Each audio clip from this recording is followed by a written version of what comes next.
All right, welcome to the Learner Centered Collaborative podcast. I am your host, Katie Martin, and today I am so excited to have Stephanie Malia Krauss join me to talk about parenting, education, and the intersection of many of our roles in youth development. Stephanie is an educator, social worker, a mom, and of two school-age kids. Through her experiences teaching and running a school, she knows getting young people to succeed academically does not always mean they are healthy, happy, or ready for what comes next. This was true in her own life.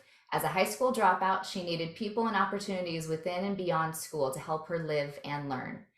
Today, she works at the intersection of education, youth development, workforce development, and human services. Her work and writing focus on what young people need to build lives and futures they love. She works with brilliant leaders across the US and globally to advocate for building systems, structures, policies, and practices that make that possible. Welcome, Stephanie. I'm so excited to have you as a guest today and to share some of your work, ideas, and strategies with our learner-centered community. So glad to be in conversation with you today. So let's start the way I always love to start, with my favorite question. What are some of the key experiences that have really shaped you as the educational leader and youth advocate that you are today?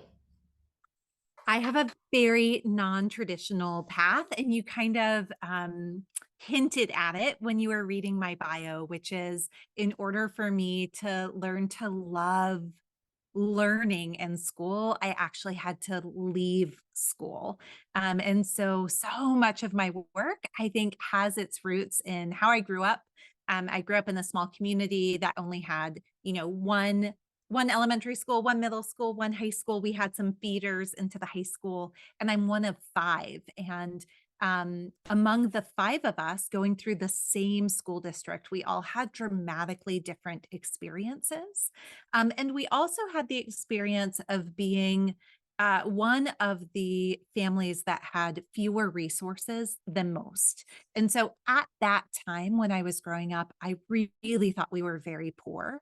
I know differently now. We were in a pretty well resourced community, but there was a lot of inequality in my experience and what we could participate in and what we could enjoy, and also how the school community and the bigger town community that we were living in kind of looked at my family and the kids and the decisions they made about who we would be and what was possible for us. And so when I was going through school, the last full year I actually completed was the eighth grade, which is hilarious to me because I have gone on and had a long career in thinking about high school design and running a competency-based high school myself.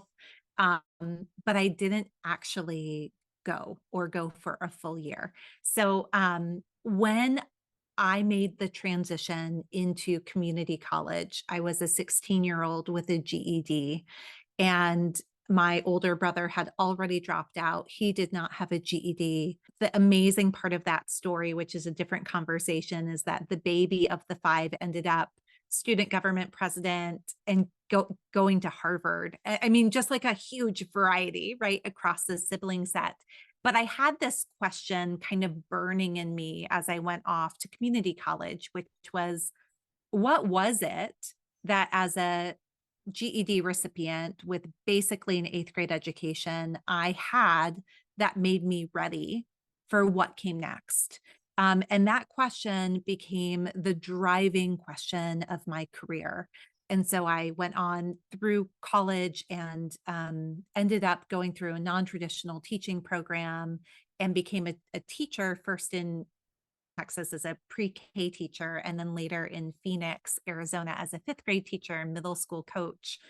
And suddenly it wasn't just my story, it was my students. And I was asking this question of what actually is required for them to be ready for the world outside of my classroom, um, and for the rest of their lives. And what is my role as a fifth grade teacher?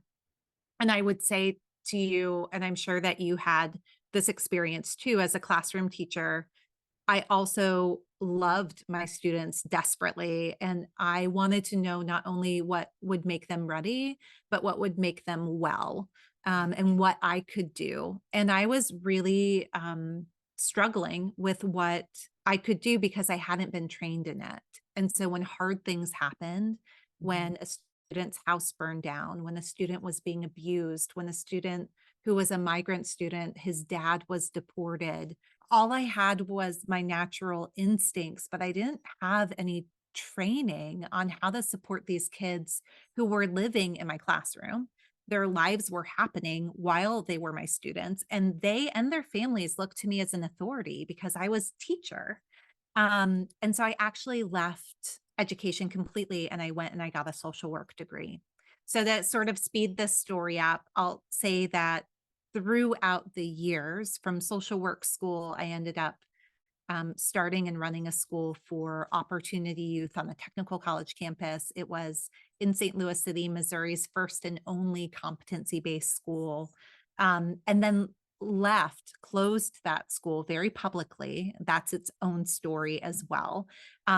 To shift into national work because at that point, I had realized with my experiences in the classroom and my experiences running a school, I think the work that you and your community do every day, which is traditional schools and the requirements and compliance aspects can keep us away from what young people actually need and how they are designed to learn and develop. And I had to learn the hard way as eventually as a school leader that graduating high school really was not the same thing as being ready and well, and that was still the question I was asking. So I've spent the last decade asking that question, Katie, working nationally with a bunch of organizations, running national projects, working with states and communities. But like after this really clear question of what actually does it really take in the world right now as it is for kids to be ready and for them to be well so they can thrive? I love that. That is such an important question that I think many of us are asking in different ways. But yeah, how do my kids become successful? How do my students become successful, right? And I love the way that you describe it as ready and well, because success is kind of a nebulous thing and it means different things to different people. And I'm a big fan of Todd Rose and the way he talks about, the collective illusions of how we think about success. So ready and well is a really clear way of describing that. And what a beautiful essential question to guide your own life, and your life as an educator and a parent. A few things that just like, the connections that I can make to your story, and why I think this question is so important for all of us to be thinking about, is what shaped us. But you talk about your own experience as a student that translated to becoming a teacher and seeing that that same question is relevant, right? And a lot of teachers, we know this, go into teaching because they love school. And you and I went into teaching because we knew that there was an opportunity to do better, right? I didn't leave school. I just kind of disengaged, right? You actually left and got a GED, but knowing that there's got to be more to the school experience than just showing up and filling out forms and moving to the next level. So that is, what I want to kind of dive into. And you have a new book out, Whole Child, Whole Life, that I want to really highlight. But the first thing that I noticed as I was reading through the book, that there's so many connections. I was a human development major in college, and so we could Yeah. nerd out. I love sociology. And there's just all of the frameworks that I was like, yes, and that. But the one that I'll spare the listeners kind of all of the frameworks. They can read the book. But the one that I have to talk about is Yuri Bronfenbrenner, the ecological development model. I used the same model in my dissertation. So I was looking at new teacher development in this ecological model around like teachers at the center and their own experience, how they develop, how their own experience, their community, the world, all influences their networks, professional development, how they grow as educators. Which I mean, I love the model. And you use this in the beginning part of your book to really talk about and hone in on our youth and how they develop. So tell us a little bit more about why this matters in terms of youth development, and what are some of the factors that really come into play that we should be attending to as parents, as educators, as people who work with youth. I have so many things buzzing in my brain. So one thing I want to go back to though is what you talked about in terms of so many teachers go into school because they had an amazing experience and they set up their stuffed animals and they had their play classrooms and they made their friends pretend to be right, they were the teacher and the students, and they wanted to be exactly like their fifth grade teacher Miss K or exactly like Miss Martin.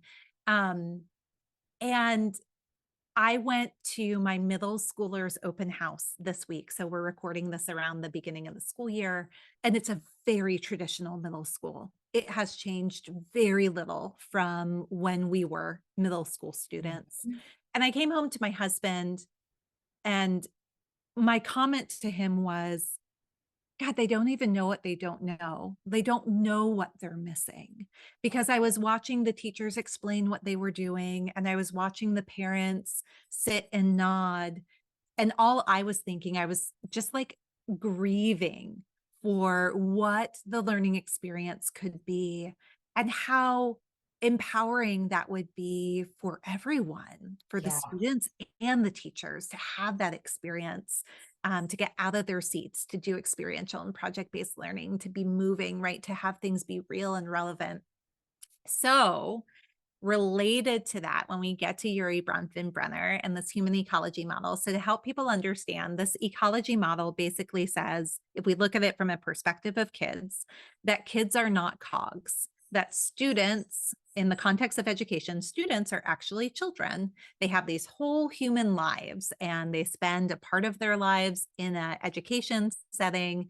But there are all these other spaces and places where they spend time and people who are in their lives, and that there is an affecting relationship. Kind of, you can imagine it as a bullseye, where the kid is at the center, and then there are all the people he's spending time with, and all the places where they're spending time, and then the bigger systems and structures that those are located in, and then society and time and history and context, that are affecting it. And so you take something like a pandemic and it shakes the entire ecosystem, and the kid is impacted by it, and the kid's needs are impacting the others inside of it.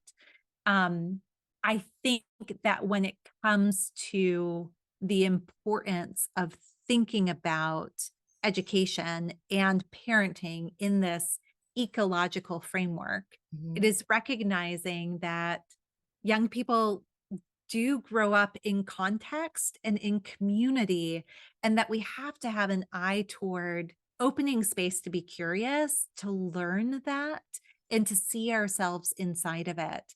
And on the one hand, one of the professors I spoke to in Whole Child, Whole Life, John Zaff, talks about how do you convert that ecosystem from like a network to an actual support network. You can mobilize Right. an ecosystem to support a young person. For us in the learner centered community, this is a big affirmation for anytime, anywhere learning, that kids are all over the place and that they learn whenever they learn and with whomever they learn. But I do think that often in education, and certainly as parents, we don't get the training we need in just how much the bigger system or the bigger thing that's happening in the world or in society deeply impacts the kid and the relationships the kid is having and the interactions they're having. And taking that bigger ecosystem view Mhm. just gives us a real picture of who they are and what they need. Yeah, and I think we say a lot, educating kids for our evolving world, our modern world, right? And this ecosystem model is really what that's about. When we look around the time continuum, 20, 30 years ago, when we were in school, the ecosystem was very different, That's right. right? The aspirations, the goals, the workforce, the history, things that were happening around us, technological advances were different and they shaped us differently. And there's many who might yearn for back in the day and this is what it was. Yet we are here in this context, in this time and place, and this is where our youth are being developed and growing.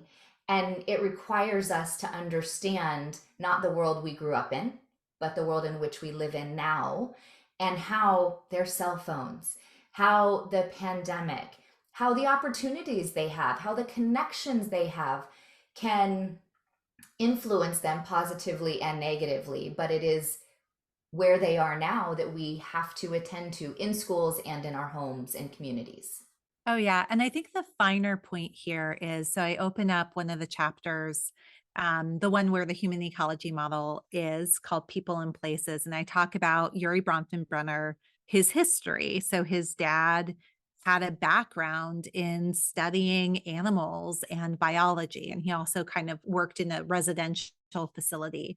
And he would take Yuri when he was a kid on these walks and taught him about the affecting relationship between the environment and animals, or an animal and an animal, and how interdependent everything is. And I think for me, one of the parts that's so powerful about this, why it's a guiding framework in my own work as well, is recognizing that young people are shaped and reshaped by their environments and experiences. And they have this shaping role. They can impact and influence their environments and experiences as well.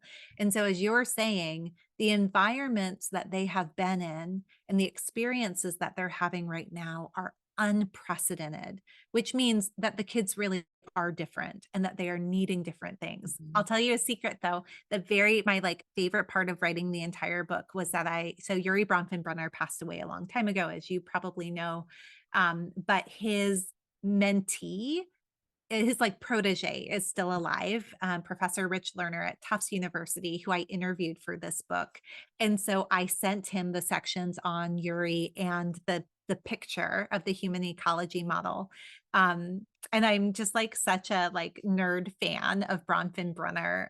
And he wrote back and he was like, Yuri would have loved this. Oh, Oh, it was the best validation ever. that's really cool to be able to take these frameworks and see that they can translate and continue to help us learn and understand our work is really powerful. Thinking about building on this model of young people, and you said something that I want to highlight, that kids are different, right? And I think that there was this time period of like, kids aren't different, we just need to, like, we just need to change our methods, and we just need to get them back in school and everything will be fine. But kids are different, adults are different, we change and evolve.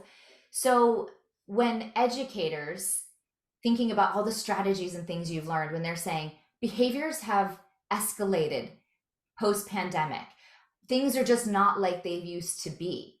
What strategies and words of wisdom do you have for educators and again parents who are really struggling with the same techniques that used to work not working?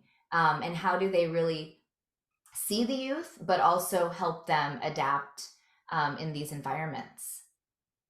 I think the first thing is just naming that that is a real thing that is happening everywhere in every classroom. And it's particularly hard for folks who have maybe taught the same grade or the same classes for many years. And a lot of the strategies that worked in the past aren't working right now. And so, first, let's talk about like, let's kind of upskill our knowledge on why that's happening. And then we can talk about a couple of the strategies that really work. So because young people are shaped and reshaped by their environments and experiences, what we saw, so this is diving back into your human development background, is that development is highly hyper social for kids.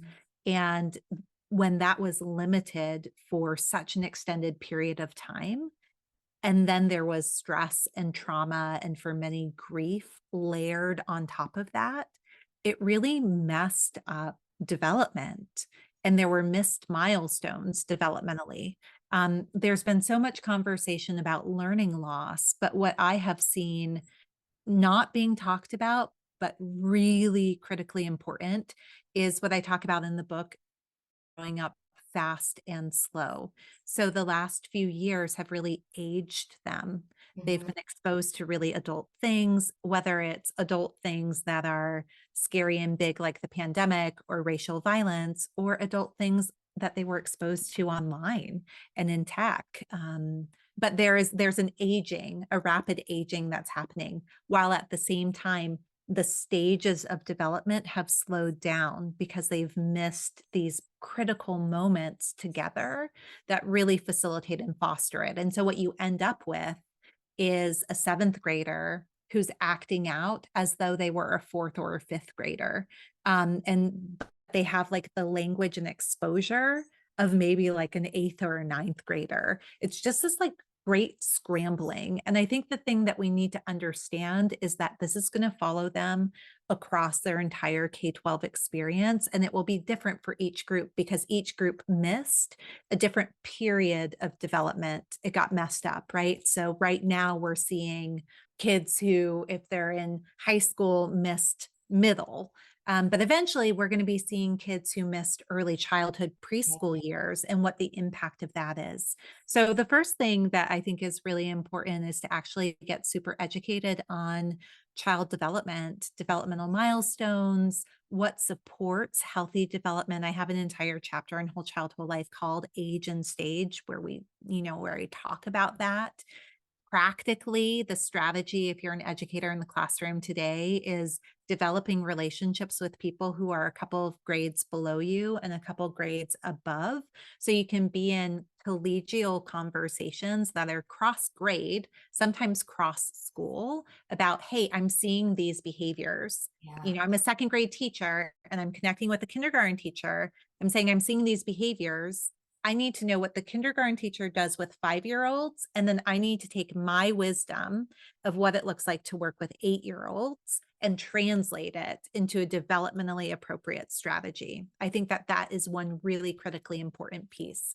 The other critically important piece is actually goes into the division of the book, Whole Child, Whole Life, because it was written as a resource for folks on the front lines right now, which is how do we get to know the whole of who a kid is and their context? Is there something going on with them health wise, relationally, um, learning wise, in their life more broadly? Could there be trauma or stress or some other kind of hardship that masks itself or reflects itself as a behavior issue? And do I, as the educator, as the adult, actually have the training and knowledge and skills to identify it, recognize when it's happening, and have strategies that support it? Um, Common behavior issues can also be common health problems like iron deficiency or vitamin D deficiency or not getting enough sleep. Common behavior problems can also be grief or trauma. Yeah. So I think that's a really big piece of it is just even in the recognition. So then we know, like, okay, what kind of intervention or prevention strategy is needed.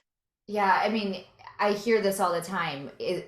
Parents or teachers wondering, is this just normal development? Or is there something going on? Is my kid acting out more than a typical kid? Which is, there's no right answer to that, right? Because there's variance. But you're making me think of just that simple strategy: talk to kids, right? That's right. Talk to kids. So at the end of the day, you can't diagnose all these things without being able to have conversations, ask them, and you provide resources to be able to do that. But having those conversations with young people about how they're doing, about what's working, what's not, you might be able to better diagnose where those behaviors are coming from and help the kids themselves figure out why they're acting a certain way. Yeah, for sure. I mean, I have become that person in my community where friends will call and be like, okay, this is what's happening to my kid. They're in ninth grade. And is this normal or is it not normal? And I think, like, especially for people who have older, who have either like taught, been in the classroom for a long time, or who have maybe older kids themselves as, family, to recognize that like today's fifth grader is not yesterday's fifth grader. And Mhm. that's not bad or good or whatever, but it's real and it really requires something different. I would also, in the education community, like to see this be the moment of like the rise of the special education professionals, because I think what we are also seeing is that um, there's just so many different and unique needs across the Mhm. board. And the reality is that the stress and strain of the past few years have created earlier manifestations. So kids are developing mental health problems younger, earlier, more severe. We many of us aren't trained in mental health first aid, and we don't have enough social work staff or counselor staff or whatever. So there's that piece. On the special education side, I think it's really hard to figure out, is this the pandemic and the new normal, or does this kid need intervention? Do they need to be assessed for special ed? And like just figuring out where those lines are. So those adult to adult conversations, those collegial conversations, whether it's cross grade or cross school or across different schools, they're just more important than they have ever been before. Yeah, and they've always been important, but you're highlighting we have expertise that lives in our buildings and in our communities, and we alone cannot have all the expertise that we need. So it's yes, do some research, but also bring in your colleague next door. And I love that you brought up the special ed teachers who have so much training. And often, you're like, I'm over here writing an IEP. Let's bring them into the conversation so we can really collaborate and talk about what kids need, co-teach, co-design. They're experts in personalized learning and setting goals that we could be really leveraging collectively across grade levels, and in schools for sure. I just want to say one other thing that it strikes me as we're recording here toward the beginning of the school year, which is there is an over reliance, I think all of us have had on tech coming out of the pandemic. In particular, I'm thinking about platforms like Class Dojo, Mhm. Canvas, where a lot of the communication between families and educators only happens online. And we know from our own marriages and relationships with our kids and others that like texting, not always the greatest medium, email, not always the greatest medium, but like we have stopped. So many families have stopped going into the school building. Now, there have always been families with historic harm in school where we have to be extra careful in how we're supporting them. But there needs to be more perforation this school year between the home and the school, where educators are going into the community and into the homes, and families are going back into the schools. And there's just like very rehumanizing, re-energizing conversations of we are collectively caring for this child and we're going to see each other in person and share information together. Yeah, I could not agree more. And we're like, oh, it's easier to do it this way, and we could just do a quick Zoom and have a meeting, which is true. But that in person, sitting around a table, having a discussion is so critical. I would say I've also seen it with teachers and students. Mhm. I've seen that, they're like, just have the kids email me instead of like, could I step out of my desk and walk over to this child and talk to them, whether it be about a problem you're having or a missing assignment or something you don't understand. We need to definitely leverage our in-person moments and opportunities for that connection. Technology is great in many ways, and I'm not saying there's been the opposite of like, let's throw technology out the window because we're sick of it. And there needs to be thoughtful use of when we use technology and why, and how we build relationships and community when we can. Yeah, it makes me think of my boys have a pediatrician who I interviewed for my first book, Making It, that was about the future of work and learning. And we Mhm. talked about this like tech touch relationship. And the way that she described it was she was like, Stephanie, you would never forgive me if your kids were in trouble and I wasn't in the operating room, like being the doctor who knows and loves these kids. And Hmm. you would also never forgive me if I didn't use every technology at my disposal to make sure they were getting the care that they need. And I think when it comes to this, we just need to make sure that the tech is not doing the human part, that Hmm. we are continuing to do it. Nothing makes up for the quality of that in person interaction and care, and that we're using the tools when they support in ways that we cannot. Yep. So, one of the things you talk about in the second part of the book, there's 10 habits, right? 10 habits for whole child's whole life. One of them that we just hit on that I think is really important is the developing relationships. I'm curious, asking for a friend who might have some young kids um, in middle and high school. How do we continue to help them not only develop the relationships with the adults, but continue to grow important relationships with their peers? Because we now have so much more that's online, because we've missed maybe some milestones and interacting pre-adolescence. I think it's an important thing that we all need to think about, is how are we teaching young kids how to initiate and develop these relationships? So I want to go back to that question that like burned in my soul when I initially dropped out, that has been that guiding essential question since. What do young people need to be ready and well?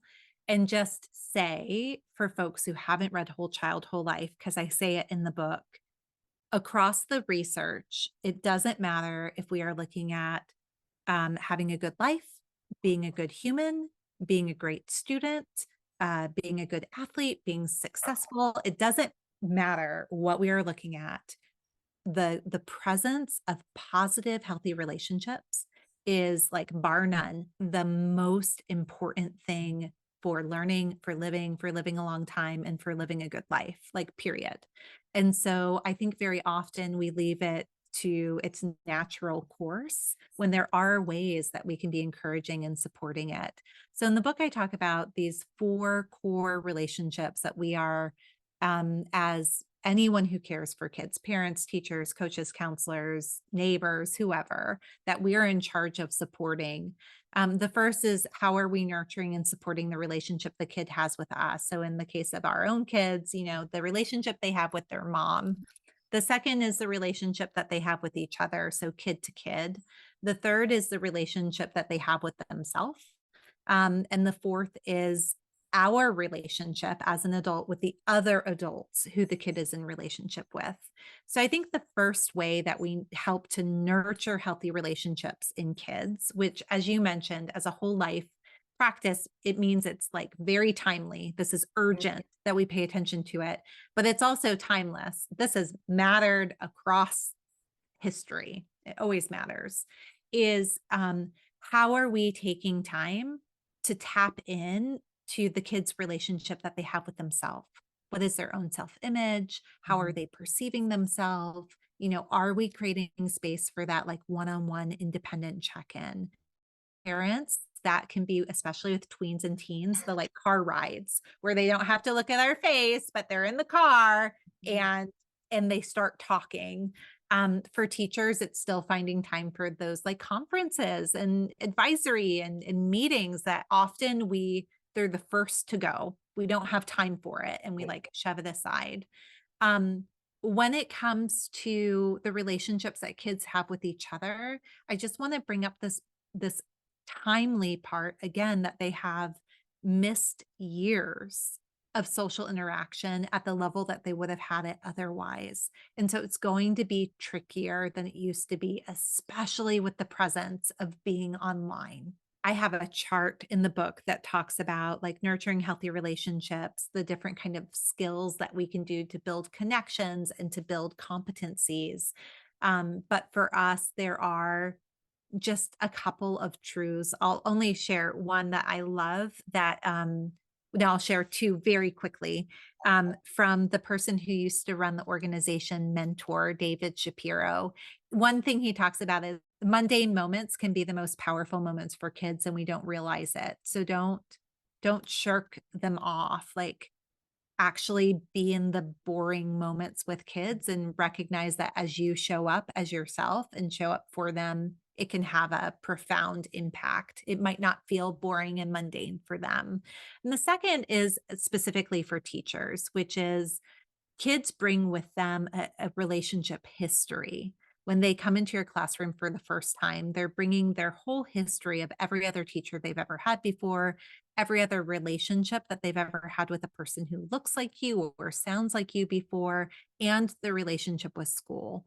And we have to get to know that relationship history. So when we're thinking about adolescents, tweens, and teens, that's especially true because they have now the best teachers of their lives, the worst teachers of their lives, right? All of these other pieces. And it's worth taking the time. It pays out so Mhm. many dividends to get to know not only them, but to get to know their relationships.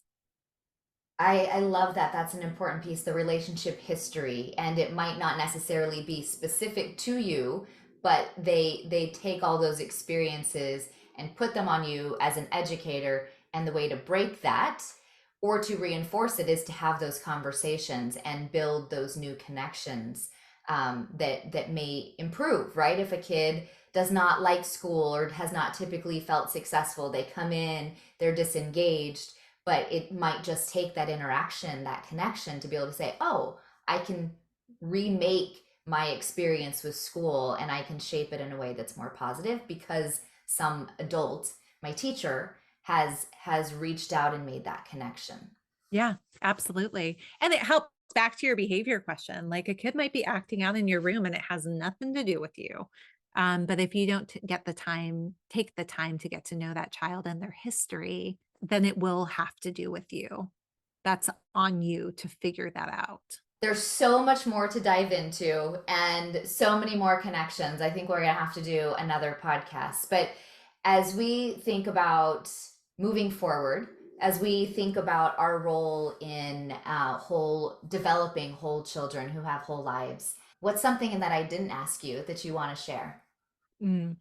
One of the things that as a parent, and I think about if I was still doing education and social work on the front lines, impacted me the most when I was writing Whole Child, Whole Life was learning that the advances in science and society have made it possible, even probable, that most kids are going to live to be 100 or more. They might be the BBC reported that like they might live to be 140, like if the world still exists.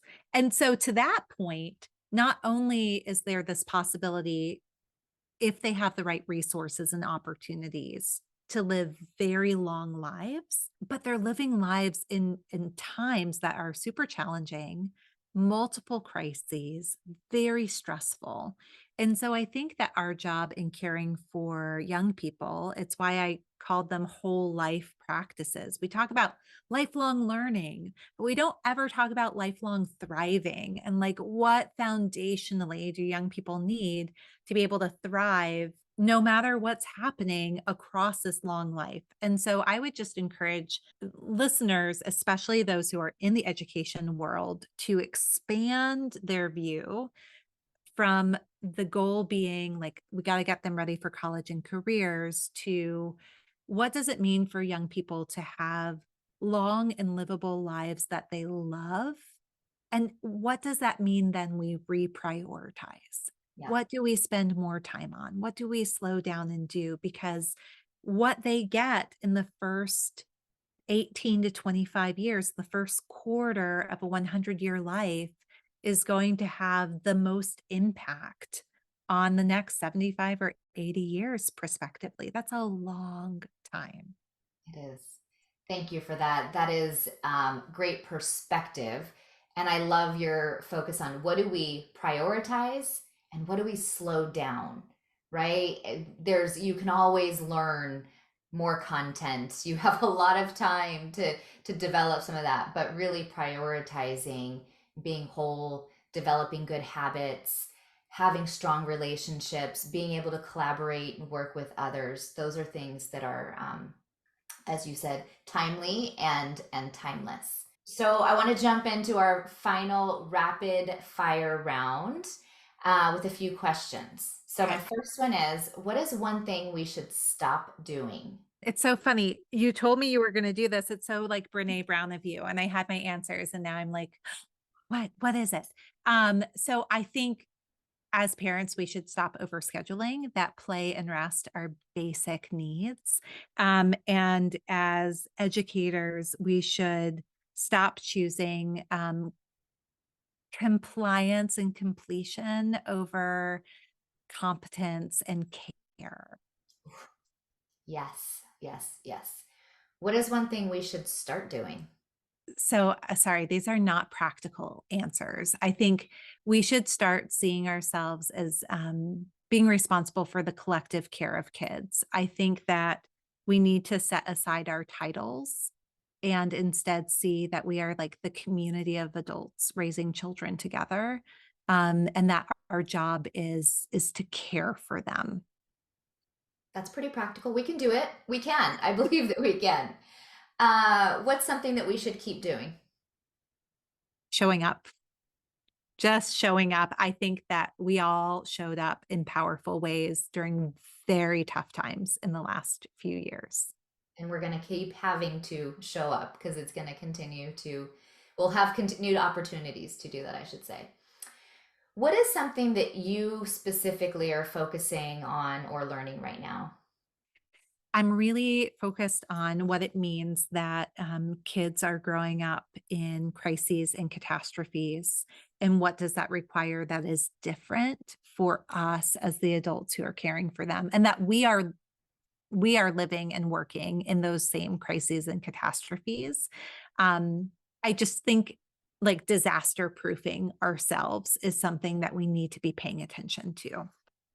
Great. What is one thing that many people don't know about you? Hmm.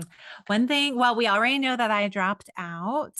Um, and but your listeners don't, that I'm Native Hawaiian and we speak English and Hawaiian in my house. And it's such an important part of who I am and who my kids are. The most powerful moment of thriving for me and my kids collectively was taking them to Hawaii after the book came out and seeing all of the practices come alive. It's awesome. What is your favorite quote or saying? Um, my favorite quote right now is actually on my wall. I don't even know who said it, Katie, but it's the world needs who you were made to be. Oh, I love that. Me too. uh, what are you grateful for right now? My kids and their lives. You know this, but my godchild who lives with us in the summers was a survivor of a school shooting last year. And I'm just very aware every day of the gift of their lives. I'm going to try and get this last question out without crying, thinking about that. What is your, as you think about all of this, what is your hope for the future of education? There's a researcher I love, Sean Jin Wright, and he told me once that if you come in the door of well-being, it lights up all of the optimal conditions of learning and development. But if you only come in the door of learning, it doesn't light up everything kids need to be well. And my God, if every educator everywhere were to prioritize the well being of kids, they would be prioritizing what keeps them healthy and healing and learning and developing at the same time. And I think that would revolutionize everything. Yes.